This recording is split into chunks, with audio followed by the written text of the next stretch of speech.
Perfect. So for the first thing they're gonna have us do is they're gonna make us put together the differential. So they actually put a little ruler here at the bottom. So it goes, actually it's really well put out. It's step by step, actual size for the parts, so you don't really mix anything up, and it's really diagrammed really nicely. So we'll go ahead and start assembling it. First we'll take this differential bag, just pour it out onto our paper towel here. You really want a paper towel as it keeps everything together. You don't want to lose any of these small pieces. Throw our plastic over here for now. So we're looking at the beginning. Let's set it all. So this should be fairly easy to spot and see. So we've got that housing. Then what it wants us to do is open these up. So these are fairly small, so definitely be careful with them. In that case, I'm just going to cut a little bit here. Take that plastic out. I'll dump it out right here, where I can easily see where they're going. Do not want to lose any parts. So it has the measurements. Perfect. Sun gear, and it says to just put that right on top. So we're just going to put that in there. Alright, so it doesn't fit all the way in. Hangs out like that. So that one we're going to keep to the center. So it goes right down into there. Pull it through. Perfect. Next thing we do is we take these longer ones and we put it through each individually. Not all the way though. So you put that, and then you start dropping them in. Looks like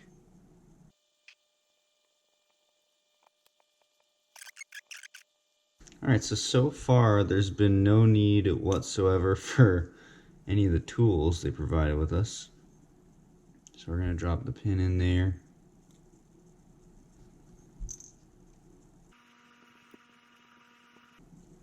Perfect. Make sure they're all fully seated. Perfect. I'm not saying to put this guy in there. So there you have it. It's all tightly wound up. You can see it. It's an open differential, so you'll definitely be spinning one tire if it doesn't have traction. Now it says to be very generous with the grease, so let's crank that open. And you take the back side of this, just pop it right through. Perfect. Now let's grease it up. It's like a black grease. Just really work it in there. They say be very generous, so let's be generous. Don't want to be having differential problems when you take it out camping in the desert, when you're at the track. Who knows? So we'll work it all in. So let's hope that they don't need it for a lot of other things, because I used quite a bit, so.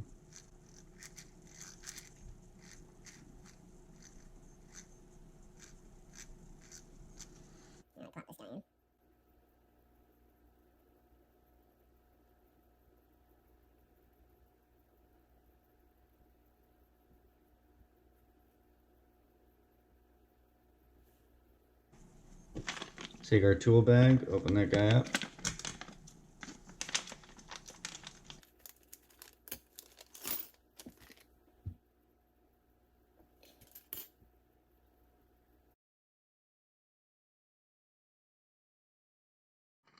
Next thing is our suspension. So we're gonna have to put the shocks completely together ourselves. Here is what the instructions are going to look like for you. So, fairly simple. Built shocks before, so this is definitely a good diagram. Seen certainly less informative how to.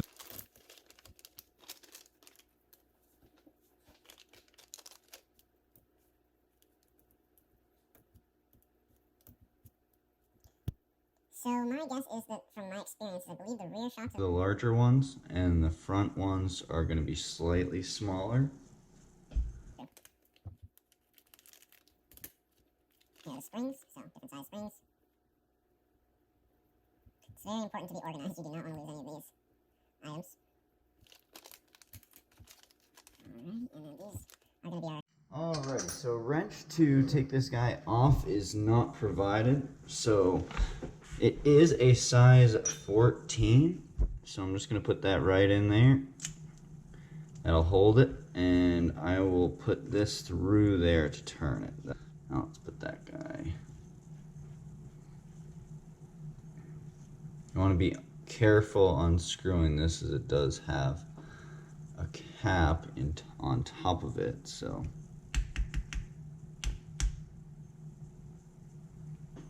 that's all right. So the cap's going to be there. You just bring this guy all the way to the bottom. So you actually don't need to assemble much on these. You basically just put the oil in and just take off this seal. Has a cap on it. Just cut that guy off. And hold on to this guy. You want it for when you store it later. Then you just screw this guy right in. So you want to fill it up to where the threads are at.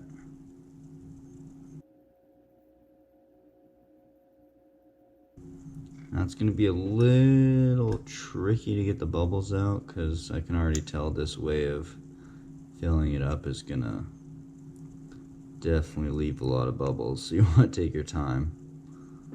Let's make sure this is good. Now we cycle it.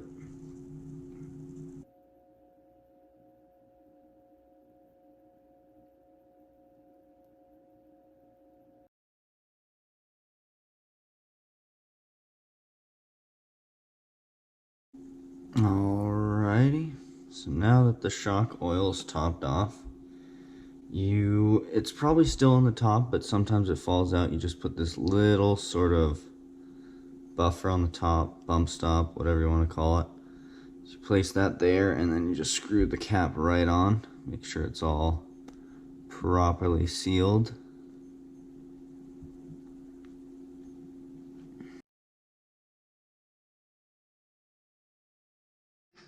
Alrighty, so now that the screws are all settled in there, took a little while with the original Allen wrench that they gave. We put the tape on the bottom. Now it is time to, looks like, assemble the slipper clutch assembly as well as the motor. So we're gonna have to open the electronics bag at this point. So let's go ahead and do that. And we just take the motor itself out, it seems like. Maybe the tooth pinion gear as well, since that wasn't included in the other stuff.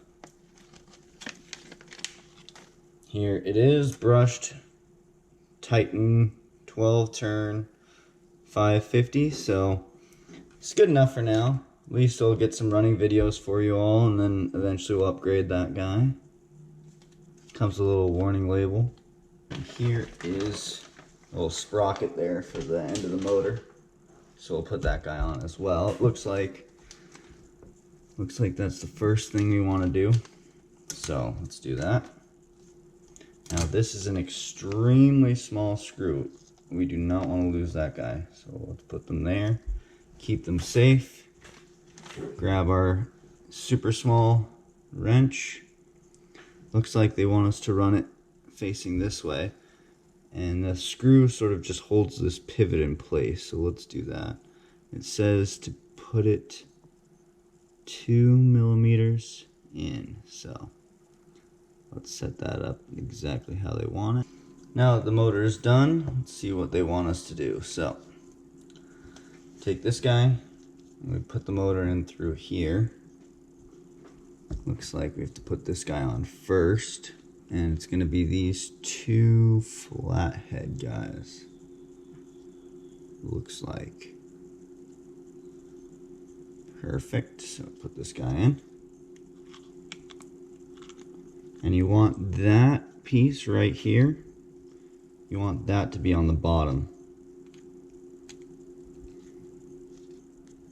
You can really tell why these Traxxas Slash last such a long time. There's really not much to go wrong. And what is there is really sturdy and well made. Let's tighten that up. We build the slipper clutch assembly. So this looks a little more complicated, so this should be fun. Let's see if I can show some of that. There you are. Let's see how she does. Put this little pin in. Always check the sizing. Oh, see, magnetic again. Alright, so now that that pin's in there, let's see what is now required. So this goes onto the pin.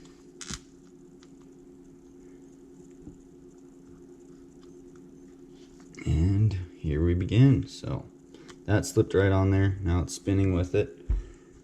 Now we put the slipper disc. I know with dirt bikes it matters which side, but for this it doesn't look like it matters whatsoever. So that goes right on there. Now we put the friction pads on.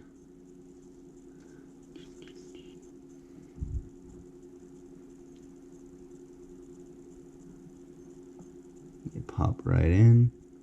Get them started, and then I'll show you how to get them properly seated. So just get them where they don't go anywhere. And then just upside down, push. Alright, looks like they're on there. Then you want those facing on to the slipper disc.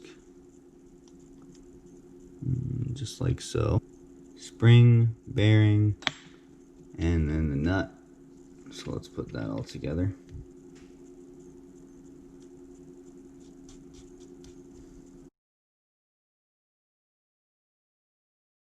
Cover and the drive shafts. Very simple. Let's hammer it out. So it says here to begin with the dust cover.